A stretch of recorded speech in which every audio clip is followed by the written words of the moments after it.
Sagittarius, hi! Welcome to Mr. Queen PH. Titignan natin ang energies ng inyong love life ngayong 2025. So, if you're interested in private readings, meron tayong link sa description at sa pinned comment. Paka-check nyo na lang information kung paano mag-book for a private reading. And please like, share this video. Subscribe na rin kayo to show your support. Comment na rin kung kayo naka-resonate or you are claiming the reading. Okay, so let's see, Sag, what's coming to your love life ngayong 2025. So, kuha na tayo ng mga cards for you. Wheel of Fortune. Meron kang direction na sigurado ka ng gusto mong tahakin sa relationship. Some of you, moving on, moving forward, no? Kung kayo nagka-experience ng mga major challenges in your relationships in the past, 2025 is a time for you to move on. You have a new direction. Maaring may bago ka ng mga plano for your life. Alam niyo yung kanta ng Bluer Than Blue? Yung after you go, I can catch up on my reading. Basta yung ganong energy na after nung separation nila, marami na siyang plano na gusto niyang gawin. Yung mga bagay na hindi niya nabigyan ng atensyon noon dahil sa busy siya sa kanyang relationship, ngayon magagawan niya na ng focus, no, ng attention. Makakapag-focus na siya doon. So that's what I'm seeing for you. Oh my God. At this moment, I think we should be friends. So, maaring you will try to remain as friends with your person kasi hindi naman lahat ng naghihiwalay is tragic, no? Yung tipong hindi na mag-uusap or nasaktan nila yung isa't isa. Kasi pwedeng yung iba sa inyo, this is a mutual agreement, okay? For separating, no? Para sa paghihiwalay. Pwede kasing meron kayong personal differences. Hindi nyo na ma-figure out ang isa't isa. Hindi nyo na maintindihan yung bawat isa. Ang naiintindihan nyo na lang is kung kung nasaan kayo sa relationship. And for some of you, alam nyo na hindi na magpo-progress yung relationship ninyo kung magsasama pa kayo. Yung iba kasi sa inyo parang hindi nyo alam kung saan kayo lulugar dito sa person na to. Hindi na kayo secure. Oo, you don't feel secure sa relationship na to. So, if you are in that kind of situation, you are going to move on, move forward. Hahanapin mo kung saan ka mas magiging masaya. And sometimes, no, hindi kailangan na meron ka relasyon para maging masaya. Most of the time pa nga, mas maganda na wala.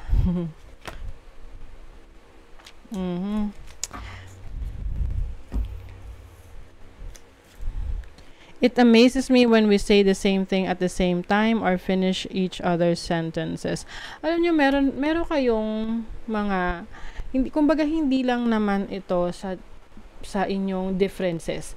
Marami rin kayong similarities, maraming mga bagay na okay kayong dalawa, pero hindi yon sapat para mag-move forward kayo. I feel like someone here masyadong mabait. Okay? Masyadong mabait, kaya nagsistay sa relationship, and the other person is feeling guilty dahil feeling niya, tinitake advantage na yung kabaitan ng other person. So, I don't know kung sino sa inyo yun, no? But that's the energy that I'm getting here. So, parang feeling nyo, you both, hindi nyo deserve yung isa't isa. Somehow. Okay? Kaya, it's quite challenging para sa inyo na ipagpatuloy yung relationship. So, I feel like some of you are going to a new direction. Moving on, moving forward. Gazelle. You have the moon.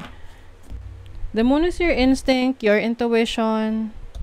I also see you na mas susundan mo kung ano yung nararamdaman mo.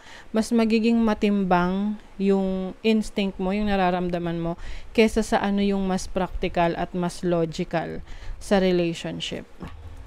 Let's say for example, no, nasa relationship ka na codependent. Let's say you are codependent sa person mo financially.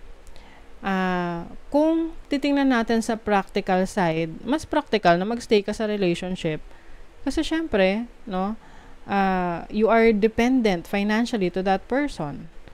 Kaya lang, kontrolado ka niya. 'Di ba? Hindi mo kayang ma-express yung sarili mo, hindi ka ganun, hindi ka malaya. Kahit ano pwede niyang gawin dahil alam niya na nakaasa ka sa kanya. 'Di ba? So, pipili ka ngayon.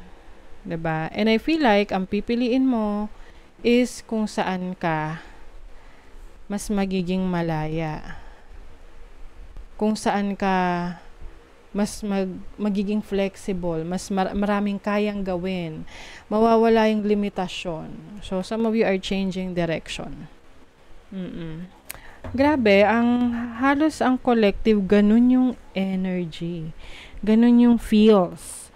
Na, if you are in a relationship na parang feeling mo, hindi ka bina-value, or yes, may mga good times together, but alam mo yung feeling na hindi ka pa rin niya parang walang respeto minsan, 'di ba? Or parang feeling mo you are nasa hawak niya yung hawak ka niya sa kamay, parang ganun, sa leeg. Or kumbaga, someone is very controlling yung energy na to. Okay? So, maaring yung person mo is very controlling. Look to your inner strength. Alam nyo, you will realize kung gaano kayo kalakas, kung ano pa yung mga kaya nyong gawin. Dahil, alam nyo na yung sarili nyo ay ang inyong resource. Yun yung mapagkahatiwalaan nyo. Yun yung dapat nyong asahan. Look to your inner strength. So, ngayon nalalaman mo na ano yung lakas mo, ano yung mga kaya mong gawin. And you're going to express that. Gagawin mo yan. I-express mo na whatever that is.